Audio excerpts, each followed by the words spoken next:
사도행전 10장 17절부터 23절 말씀을 봉독하겠습니다. 10장 17절입니다. 베드로가 본 바 환상이 무슨 뜻인지 속으로 의아해 하더니 마침 고넬료가 보낸 사람들이 시몬의 집을 찾아 문 밖에 서서 불러 묻되 베드로라 하는 시몬이 여기 유숙하느냐 하거늘 베드로가 그 환상에 대하여 생각할 때 성령께서 그에게 말씀하시되 두 사람이 너를 찾으니 일어나 내려가 의심하지 말고 함께 가라. 내가 그들을 보내었느니라 하시니 베드로가 내려가 그 사람들을 보고 이르되 내가 곧 너희가 찾는 사람인데 너희가 무슨 일로 왔느냐. 그들이 대답하되 백부장 고넬료는 의인이요 하나님을 경외하는 사람이라.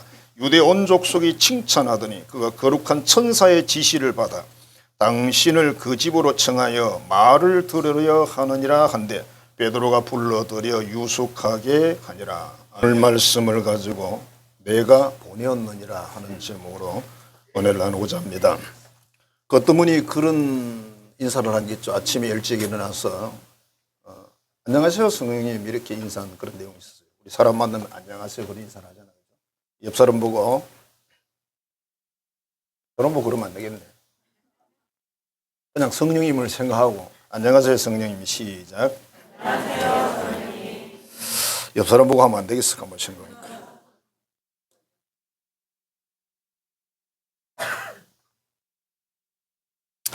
양복임이라는 어느 자매 분의 간증인데요. 이 사람이 신앙생활을 열심히 했고 또 그래서 믿음 좋은 남편을 만났어요. 너무 행복하게 잘 살았습니다. 그런데 결혼한 지 1년이 채 되질 않았는데 남편이 그만 사고로 세상을 떠납니다. 그래서 이 부인은 너무 천지가 무너지죠. 정말 사랑했고 이 남편 없으면 못 살 것 같고 그랬는데 갑자기 세상을 떠나니까 세상 인생살이가 절망스럽고 또 자기 인생도 그렇고 너무 힘들고 괴로워서 결국은 신앙을 버리고 맙니다. 이유는 뭐겠습니까? 하나님이 계시다면 나에게 이럴 수가 없다. 하나님이 계시면 이럴 수가 없지. 그래서 결국 신앙을 포기했습니다. 세월이 좀 지났어요. 어느 부활절 날인데 친구가 야 교회 좀 가자 그랬어요. 교회 안 간다. 그래도 한번 가보자. 하도 감고 나니까 어쩔 수 없어가지고 끌려서 갔더니 사람들의 얼굴이 전부 행복한데 자기만 불행한 거예요. 자기는 아직 몇 년이 지났지만 그 절망에서 벗어나지 못했어요.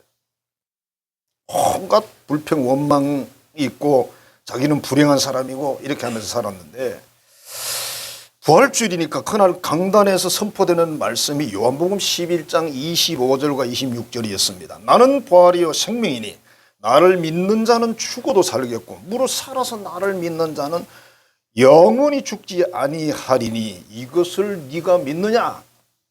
내가가 아니고 경상도 말은 네가로 했습니다. 이것을 네가 믿느냐? 자, 그 말씀이 딱 선포됐는데 말씀을 읽었는데 갑자기 이상한 느낌이 자기에게 싹 옵니다.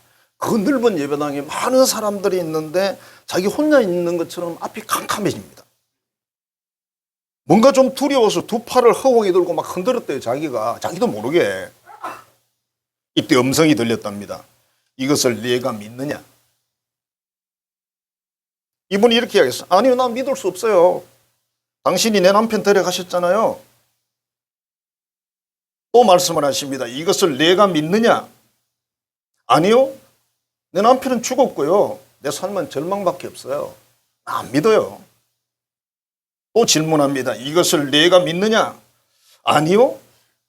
계속 질문할 때마다 아니라고 계속 아니다 말을 하는데 어느 순간에 자기 얼굴에서는 눈에서는 막 눈물이 없이 흘러내리고 이상한 현상이 일어납니다. 내가 왜 이러지? 오늘 내가 왜 이러지? 내가 왜 이러지? 혼자 그러고 있는 거예요 지금.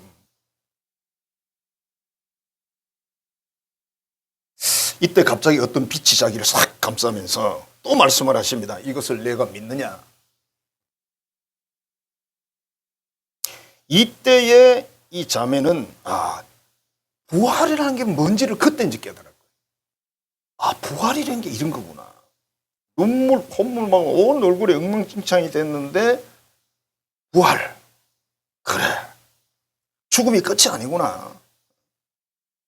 모든 그 절망의 짐이 한꺼번에 그냥 다 사라져 버렸어요. 이렇게 이야기를 했습니다. 이제는 좀 살겠다. 이제는 내가 감사하면서 살 수 있겠다. 다른 사람은 어떻게 됐는지 모르고 혼자 막 쇼를 하고 있는 거예요, 지금. 정말 주님은 살아계시는구나. 정말 주님은 나를 사랑하시는구나. 남편이 죽어서 끝이 난 게 아니구나. 그래서 그 절망을 회복하고 신앙을 회복했다는 거예요. 믿음이라는 것은 물론 우리가 믿고 싶죠. 부활도 믿고 싶고 다 믿고 싶죠. 근데 안 믿어지는 게 현실이잖아요. 그럼 누가 그것을 믿게 하는 겁니까? 성령께서 믿게 하지 않으면 안 믿어지는 거예요, 여러분.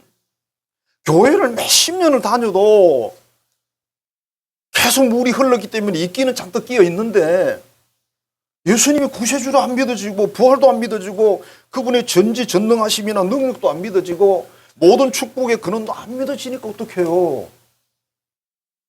안 믿어져, 안 믿어져.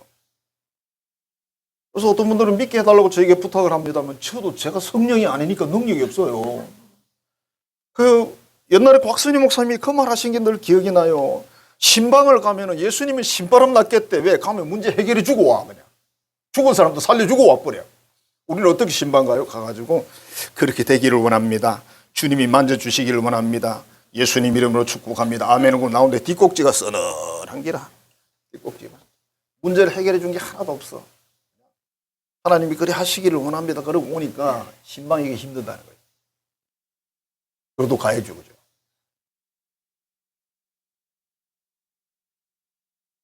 자, 오늘 성령 강림 주일인데요. 로마의 백부장, 로마의 장교죠, 그죠? 100명의 대장인 장교인데, 이 고넬로라는 사람이 정말 이 사람이 이상한 사람인 거 맞아요. 이스라엘 사람 아니죠. 로마 사람이죠. 로마의 장교죠. 하나님을 믿기에는 너무 거리가 먼 사람이에요. 예수를 믿지 못할 사람 1순위 넣는다면 고넬로입니다, 여러분. 이 사람은 예수 믿을 수 없는 사람이에요, 여러분. 절대로 안 되는 사람. 근데 이 사람이 얼마나 신앙이 좋은지 하나님을 경외하며, 유대인들도 못하는 것을, 그때 당시 바리새인들도 못하는 것을, 그리고 항상 기도했대요. 기도를 얼마나 했는지 말씀드릴까요? 천사가 오기까지 기도했습니다. 그냥 간단합니다. 천사가 나타나기까지 기도를 했다. 천사 보신 분 계시긴 계시죠? 전 천사를 직접 보지를 못했어요. 그리고 구제를 했는데 구제는 누구가 한 겁니까? 로마 군인이 아니에요. 이스라엘 사람들이에요. 자기들이 지배하고 있는 이스라엘 사람들을 구제했습니다. 얼마나 구제를 많이 했는지 하나님이 감동을 받았어. 그래서 천사를 보내가지고 그 얘기를 하잖아요. 네가 여호와 하나님을 경외하고 기도 많이 하고 구제하고 그래서 하나님이 천사를 보냈다고 이야기를 하잖아요. 그러면서 와서 뭐라 그러냐면 욥바로 사람을 보내어 베드로로 하는 사람을 너희 집으로 초청해서 그의 말을 들으라. 이게 응답이에요. 그래서 그 집이 어딘지 위치가 있다 설명을 해주면서. 그래서 이 백부장이 하인 2명하고 아주 신실한 믿음의 사람이죠. 부 한 명, 세 사람을 욥바라는 곳으로 보냅니다. 이때 베드로는 거기서 또 뭔가 기도 중이었는데 옥상에서 기도를 하고 있는데 환상을 보았죠.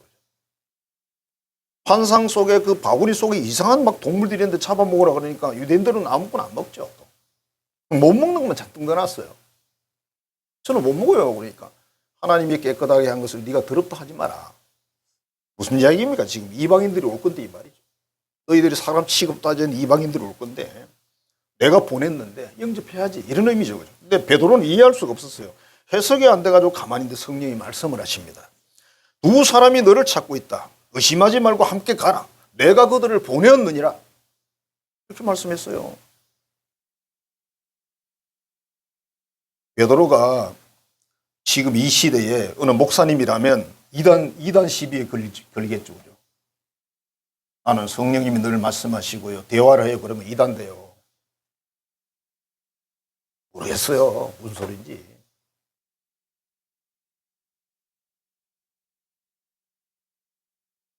그리고 다음날 이제 함께 갑니다. 가이사랴 지역에 갔어요. 집에 가니까 이 참 백부장이 대단한 사람이 로마 군인이 장교인데 자기 친구들을 다 불러 모아놨어요. 그리고 하나 행동을 딱 보세요. 베드로가 나타났어. 전부 엎드려 큰절을 합니다. 여러분. 왜? 하나님이 보낸 사람이라고. 베드로하고 로마 장교는 이 사회적으로 보면요 같이 놀지도 못할 사람이에요. 근데 자기 친구들이니까 전부 장교들이 많겠죠. 그리고 베드로가 거기에서 하나님 말씀을 전했는데 십자가 부활의 진리를 전했는데 갑자기 성령이 임하시는 거예요. 증거가 뭐였죠? 방언으로 하나님을 찬양하고 막 난리가 난 거죠. 자기들에게 한 것처럼. 성령이 임하는 게 눈에 보입니까? 오순절 날에 임한 것은 그렇게 기록되어 있어요.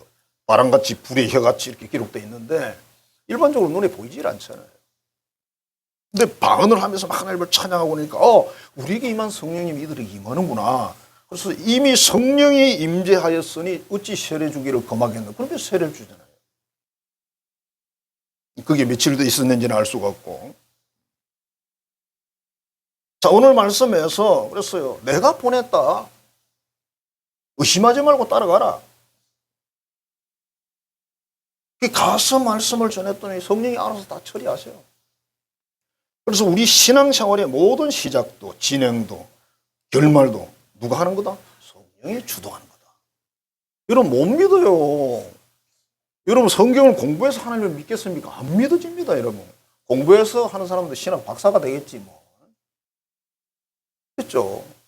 믿는 것은 공부를 물론 부분적으로 해야 돼요. 그렇지만 공부한다고 믿어지는 게 아니에요. 믿음은 하나님의 영이신 성령이 역사하시는 거죠. 그래서 사도행전을 우리 사도행적이다 이렇게도 표현하지만은 성령행전이라는 표현을 쓰잖아요. 예, 처음부터 전부 성령 이야기야. 성령이 누구를 세워가지고 하더니 복음을 전하고 교회를 세우고 어느 교회를 세우고 어느 교회 이렇게 쭉 나가잖아요. 지금 우리가 처한 현실도 마찬가지예요. 성령께서 여기 이 교회를 세우고 성령께서 여러분들을 불렀고 성령께서 여러분들이 예수를 영접하게 하고 성령께서 이 모든 인생을 인도하시는 거예요. 그거 믿는 사람이 그리스도인이에요. 무당은 어떤 사람입니까? 귀신의 영이 들어가야 무당이 되는 거예요. 가짜 무당 있죠. 공부해가지고 되는 학습 무당이라고 있어요. 그런 사람들은 전부 다 뭘 겐또로 딱 치는 거예요. 일본말 써서 미안합니다. 겐또로 딱 치는 기라. 사람이 딱 오면 딱 몇 마디 툭툭툭 쳐보면 이 사람이 돈 때문에 왔구나. 이 사람이 자식 때문에 왔구나. 이 사람이 남편 때문에 왔네. 다 알아. 그 정도는. 학습 무당이고 진짜 귀신 들린 무당은 그것도 계급이 다르지만은 좀 수준이 높은 귀신이면 확률이 굉장히 높은 거죠. 그러니까 뭐 믿는 사람들이야 그게 믿는 사람도 뭐 어설픔에 다 속지만은 네? 어설픔 속잖아, 그죠? 길거리 가다 그런 거 혹시 안 들었어요? 뭐 어쩌고 저쩌고 그러면서 어젯밤 꿈에 내가 당신을 봤는데 그런 사람 있어요. 그래서 뭐 어쩌라고? 꿈에 봤는데 어쩌고 저쩌고 어쩌고 거짓말 하는 거죠. 사기치려고. 그 사람들이 하는 그 말이에요. 그냥 순서가 있는 거예요. 1, 2, 3, 4 순서가 있는 거예요.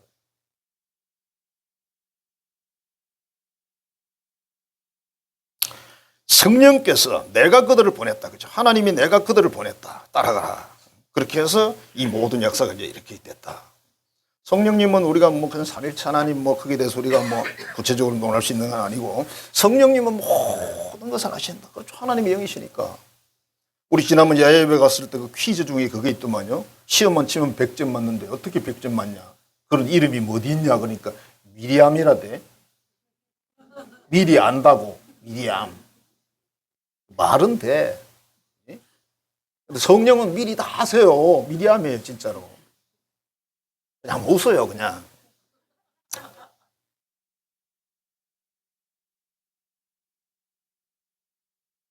자, 하나님 말씀을 깊이 새기고 믿고 실천해서 항상 기도를 했더니 성령이 역사하시고 인도를 하셨다. 그게 고넬료의 가정의 이야기예요. 이 세상을 우리가 살아가는데 이 세상의 인생 삶이나 영적 삶이나 성공한 인생이 되기 위해서는 어떻게 해야 됩니까? 그분의 인도를 받아야 된다. 그래서 아침에 일어나서 그냥 안녕하세요 성령님.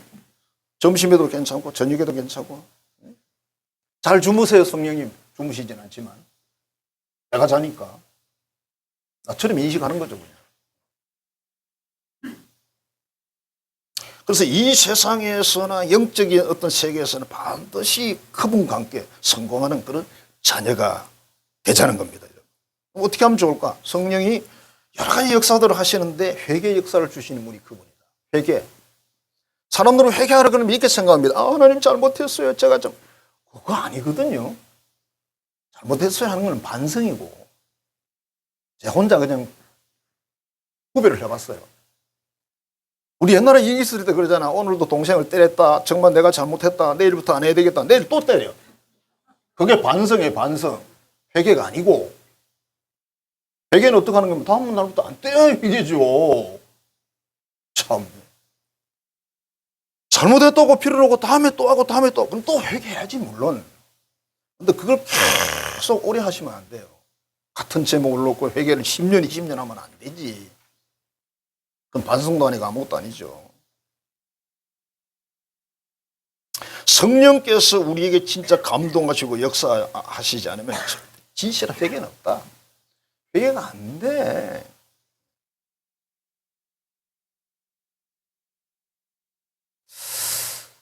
제 세 번째 남동생이 오래전이네 벌써요. 55세에 췌장암으로 천국을 갔는데 그 동생이 여러 가지 그런 겪으면서 은혜를 경험했던 그런 때도 있었고요. 대단한 때도 있었어요. 하루에 막 3시간, 4시간을 기도할 때도 있었고요. 혼자 집에서 쉬운 거 아닙니다, 여러분. 그리고 성경을 막 엄청 1년에 막 10독씩 읽어 제끼고 평신도가 일하면서 쉽지 않잖아요.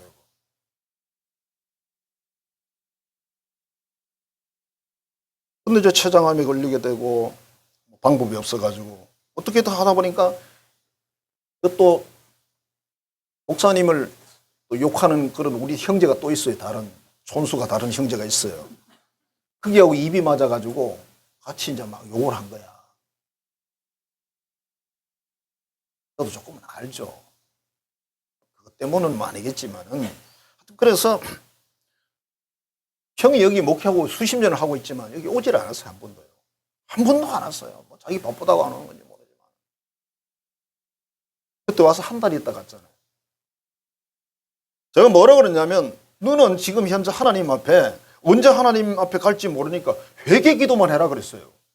제가 뭐 회개 영을 부어줄 수 있는 게 아니잖아요, 여러분. 그래서 이 동생이 하루에 3번씩 교회 와가지고 2시간씩, 3시간씩, 오전, 오후, 새벽 이렇게, 저녁 이렇게 하여튼 3번씩인가 와서 회개 기도만 했습니다. 진짜 회개 영이 임했어요. 너무 호모를 하면서 그건 쇼로 되는 게 아니잖아. 자, 그렇게 하고 한 달 있다가 이제 여기서 갔는데, 그리고 뭐 한 몇 달 뒤에 이제 천국을 갔는데, 저는 그게 참 위안이 되는 거죠. 아, 그래, 회개는 확실히 했다. 그 뒤에 이제 이 동생의 어떤 말이나 행동이 달라졌어요. 그런 부분에는 달라졌어요. 그래서 저는 천국에 간 것에 대해서는 의심하지 않습니다. 한 달간 회개했는데 뭐, 역사하셨는데 뭐. 기도하지 않던 교인이 기도를 열심히 해. 그 사람 회개한 거 맞아요. 성경 말씀을 뭐 별로 그렇게 생각하고 묵상하지 않던, 읽지도 않던 그 사람이 성경을 열심히 읽고 하나님 말씀을 설교를 열심히 들어 회개한 거 맞잖아요. 공부 안 하던 학생이 공부를 어느 날 열심히 회개한 거 맞아요. 그죠? 화를 잘 내던 사람이 어느 날 갑자기 양같이 순해졌어. 양순이가 됐어. 그걸 회개한 거 맞잖아요. 여전히 성기를 내면서 무슨 회개를 했습니까? 그러니까 인간의 의지나 능력이 아니라 하나님의 역사입니다. 사도행전 2장에서 베드로가 설교를 했죠. 그죠? 너희들이 예수를 십자가에 못 박아 죽였느니라 그렇게 설교를 하니까 그 사람들이 어떻게 반응 보였어요? 성령의 감동을 하니까 어찌할꼬 그러잖아요. 그날 3,000명이 예수를 믿었어요. 세례를 다 줬습니다. 3,000명 세례를 어떻게 줬을까, 그지? 제자들은 12명에서 뭐 몇십 명밖에 안 됐을 것 같은데 이 좀 성령의 역사지. 사람이 어떻게 그 사람들을 회개시킵니까? 안 돼요. 열받아. 서대변 집사가 설교를 하니까 사람들이 막 저거 죽여야 되겠다고 돌 던지잖아요. 그게 성령의 역사를 안 하셨어요. 서대반이 잘못한 게 아니고. 덩컨 캠벨이라는 목사님이신데, 아마도 미국 목사님이신데 어느 지역에서 전도 집회를 합니다. 근데 새벽에 잠을 자고 있는데 4시경 경찰들이 왔어요. 와가지고 목사님 빨리 가십시다. 아니 왜요? 목사님 꼭 가셔야 될 일이 있어요. 가면서 이야기 드릴게요. 가면서 설명을 조금 듣고 이제 마을에 도착을 했는데 마을 전체가 난리가 났어요. 어머니와 아이가 길바닥에 주저앉아 가지고 쓰러져 있어요. 그러면서 막 뭐라 하고 있는 거예요. 또 남자들이 막 이상한 짓을 하고 있고 정상이 아니야 보니까. 어떤 사람 전봇대를 잡고 울고 있는 사람도 있고 어떻게 보면 전염병이 지나가는 것 같은 그런 막 광경이 앞에 펼쳐졌어요. 목사님도 막 너무 이게 뭔지 막 당황스러운 거죠. 그래서 경찰서에 갔더니 마을에 상당한 사람들이 모여가지고 막 울고 경찰서 안에서 울고 난리예요. 왜 그러냐 그랬더니 제가 거짓말을 했어요. 이러고 울고 있는 거예요. 무슨 소리 도대체. 제가요 남의 돈 떼먹었어요. 또 저는 부모님께 효도를 안 했어요. 저는 가난한 사람들을 안 도와줬어요. 막 이러면서 울고 있는 거예요 사람들이. 목사님도 처음 보니까 당황스럽죠. 사람들이 양심이 가책이 돼서 찾아간 게 자수를 하러 간 게 아니라 경찰서를 간 거예요. 이 사람들이 예수 믿는 사람들 아니에요 여러분. 전혀. 그러니까 경찰서에 자수하러 가서 이 사람들이 거짓말했다고, 돈 떼먹었다고, 부모님 효도 안 했다고, 가난한 사람 안 도와줬다고. 근데 경찰서에서 양심의 가책을 넣겠다고 벌을 줄 수가 없잖아요. 그래서 이제 전화를 고위층으로 하니까 그러면 그 목사님이 거기 계시니까 그분한테 찾아가라 이렇게 말한 거예요. 이제 목사님의 설명을 다 듣고 나서 아하 하나님 역사하시는구나. 십자가의 속죄와 부활의 소망, 영생의 소망, 구원의 길을 쭉 가르쳐줬어요. 오늘 예수 믿을 사람 그랬겠죠. 뭐 영접하라 그랬겠죠. 온 마을 사람들이 다 예수를 믿었대요. 이거 사람이 하는 일이 아니에요. 우리 한 사람 전도하고 한 사람 얼마나 힘들어요. 보면 아이를 열다 그냥 태중에 가지고 있다가 아이를 낳아서 아이 낳는 게 끝이 아니야. 축하를 하지만 그죠? 축하해요. 근데 축하하는데 그때부터 잠을 못 자 이제 또. 받을 일이지. 그래서 그냥말로 그죠? 진자리 마른 자리 가라앉으시면 그래서 한 7살 키워놓으니까 이제 지가 알아서 해. 화장실도 가고. 이게 10몇 살 되니까 또 사춘기가 와가지고 또 대들어 또. 그거로 끝이 아니야. 어떤 사람들은 그러잖아요. 시집 장가 버리면 끝이라. 그 쓸데없는 소리 하고 있어요. 손자 손녀 또 봐야 돼요. 어느 목사님은 결혼한 지 4년인가 3년이 넘었는데 애가 안 들어서 가지고 아버지가 막 금식기도 하고 있어요. 우리 애들은 안 갔으니까 내가 금식할 일은 없고 처녀들이 애를 놓으면 안 되니까 끝이 없어. 끝이라 그러지 마세요. 아이고 사돈까지 관리해야 돼요. 사돈 신방 가야 돼요. 참 당해봐야 알지. 아이고 그렇다고 뭐 그런 건 아닌데. 자, 온 마을 사람들이 예수를 믿고 회개의 영을 부은 지 누가 하는 겁니까? 성령이 하시는 일이에요. 사람이 못합니다. 그래서 회개를 구해야 된다. 하나님은 회개하는 자에게 은혜와 축복을 주십니다.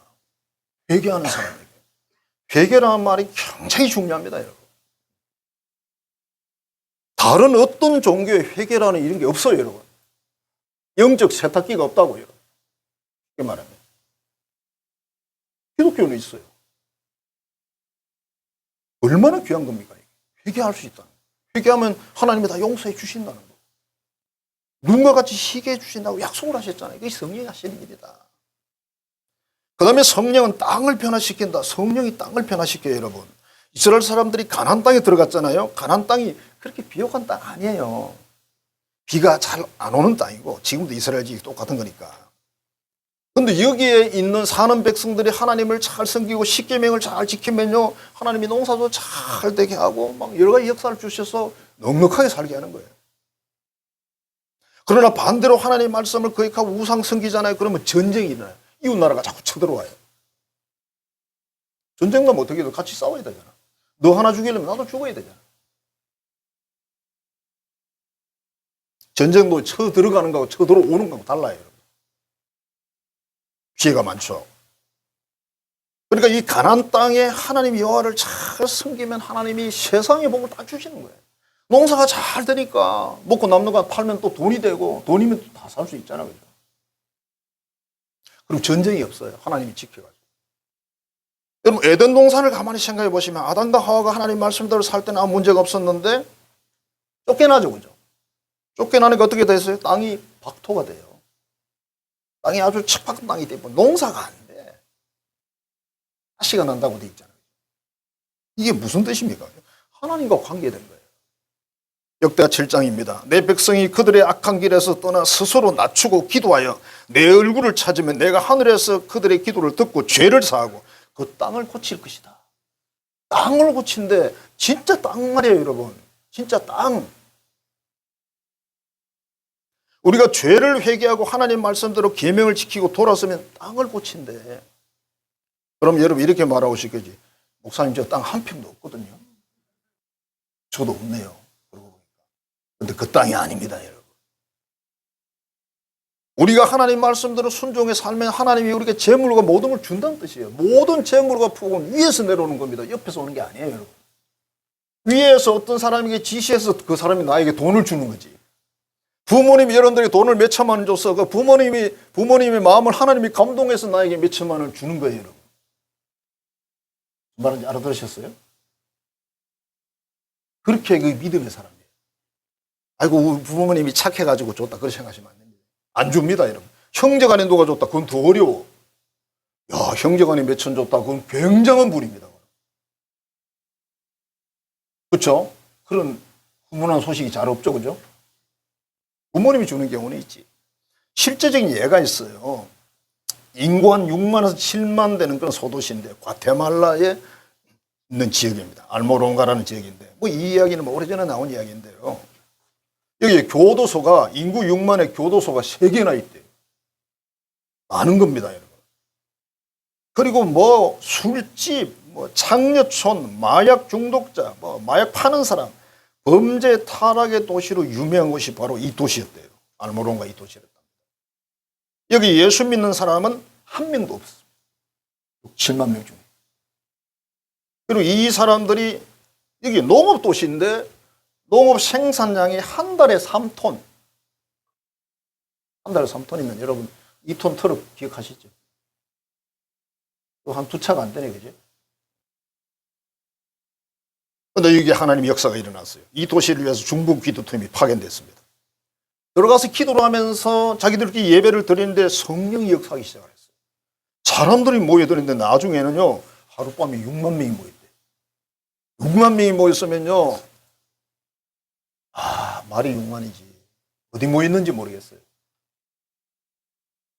집회를 하는데 6만 명이 모여 집회를 하고 사람들이 철하기도 하고 부르짖고 이걸 언제까지 했냐? 90일간 했대요. 90일. 성경을. 어마하지 않습니까? 성령이 강권하니까 막 역사가 일어나요. 그래 이 지역 사람의 92% 사람들이 다 기독교인이 됐어요. 한 명도 없습니다. 자, 놀라운 일은 거기서 끝나는 게 아닙니다. 자동적으로 뭐가 문제되죠? 술집이 문을 닫아요. 할 사람이 없어. 술집이 망했어요. 창녀들이, 마약 중독자들이 회개하고 돌아와서 뭐 하냐면 거기 농사 짓는 데예요. 농부로 돌아갑니다. 창녀들이 농부로 돌아가요. 마약 중독자들이 농부로 돌아갑니다. 세상에 당근을 심어서 당근을 캤는데 당근 하나가 거짓말 안 받고 사람 팔뚝만하게 컸대요. 근데 이상한 게 뭐냐면 달고 맛있다는 거예요. 당근이 양질이었다는 거예요. 그래서 평소 당근의 5배 크기. 그래서 미국과 일본의 학자들이요, 그런 농사짓는 학자들이 그 씨앗을 가져다가 심으니까 평범한 당근이 나왔대요. 그 지역에 심은 것만. 하나님이 땅을 고친 거 맞잖아요. 그 지역에 심은 것만 나온 거예요. 자, 한 달에 3톤 나오던 여기에 하루에 5톤이 나옵니다. 중요한 농사가. 그러니까 자그마치 계산을 쭉 해보면요, 50배가 정산이 됩니다. 땅 고친 거 맞죠?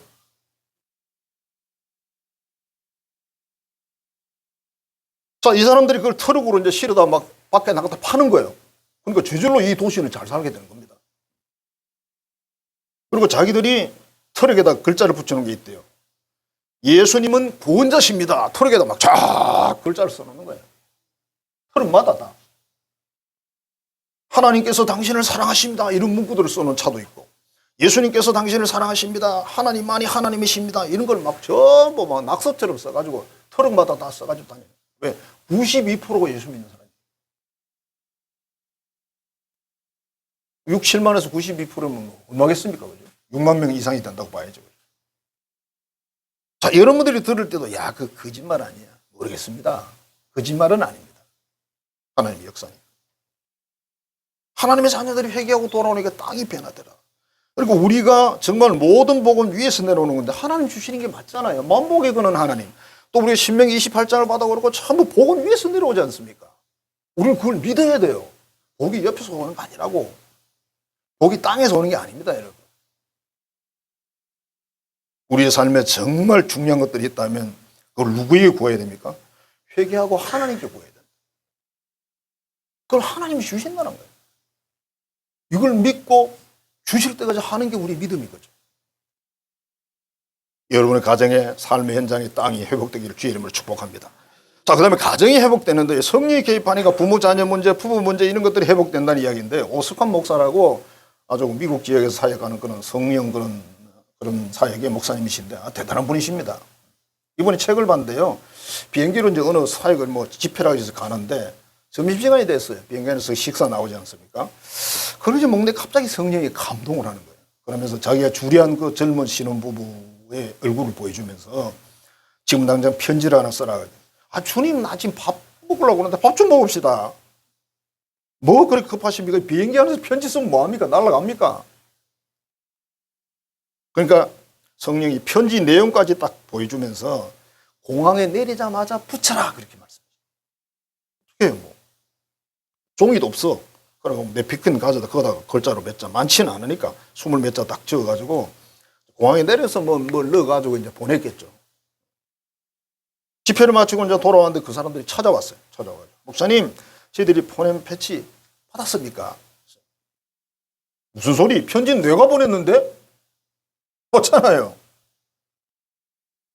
아니, 우리 목사님 보내신 편지 받았어요. 그래서 저희 회개하고 이혼하지 않고 다시 살기로 했습니다. 뭔 소리야 또? 이혼은 왜? 목사님 몰라요 아무것도. 그냥 편지 보낸 것 뿐이에요 그냥. 그 내용을 들어보니까 결혼하다 보니까 뭐 서로 성질도 안 맞고 너무 힘들어가지고 우리 주례 목사님한테 각자 내용을 알리고 이혼하기로 결정을 했다는 거예요. 그걸 편지를 2통을 보낸 거예요. 목사님한테. 아, 목사님이 나는 내가 보낸 편지는 받았는지 받았습니다. 받았는데 내용을 보니까 이렇게 돼 있대요. 너희들은 다른 생각하지 말고 주를 위해 열심히 살아라. 그렇게 써 있다는 거예요. 목사님은 그냥 성령이 지시한 대로 써서 보냈어요. 이 사람들은 야, 우리 목사님한테 말 한마디도 안 했는데 어떻게 이걸 알고 편지를 보냈을까? 아, 이거 하나님이 역사하구나 싶어가지고 둘이 회개하고 다시 살기로 했다는 거예요. 그러면서 이렇게 이야기합니다. 목사님, 우리가 보낸 편지 절대 읽으면 안 됩니다. 그거 받자마자 뜯지 말고 바로 태우세요. 부탁드립니다. 막 그랬어요. 목사님이 궁금해서 태우겠습니까? 뜯어보니까 아내 입장에서 남편은 세상에 정신병자도 세상에 그런 정신병자는 없어. 아내의 편지를 보니까 남편이 뭐냐면 남편이 아내를 보니까 마귀 할망구야. 목사님이 가만히 평가해보면 이 두 사람은 살면 안 되겠어. 하나는 정신병자고 하나는 마귀 할망구니까 욕을 다 해놓은 거야. 하나님이 이 가정을 인도를 했어요. 아시고 목사님 아무것도 모르는데 비행기 타고 가는데 말씀을 하셔가지고 이 모든 일들을 영이신 그분이 하신다. 성도 여러분, 우리는 하나님의 자녀이고 하나님 우리의 모든 것을 다 아시잖아요. 우리는 노래는 잘 불러 다 듣고 계시네, 다 보고 계시네 그러놓고 안 보는 것처럼 자기 마음대로 행동하고 말하고 생각하고 그러지 마세요. 좀 그분은 마음이 아프세요. 성령이 감정이 있습니다. 여러분, 예수님도 감정이 있으시잖아요. 예수님도 울었잖아요. 몇 번씩이나. 다 듣고 계시네, 다 보고 계시네. 그래서 우리가 그분의 마음을 불편하게 해버리지 말자. 여러분, 어떤 사람의 마음을 여러분이 불편하게 해도 내 마음이 불편하지 않습니까? 그렇죠?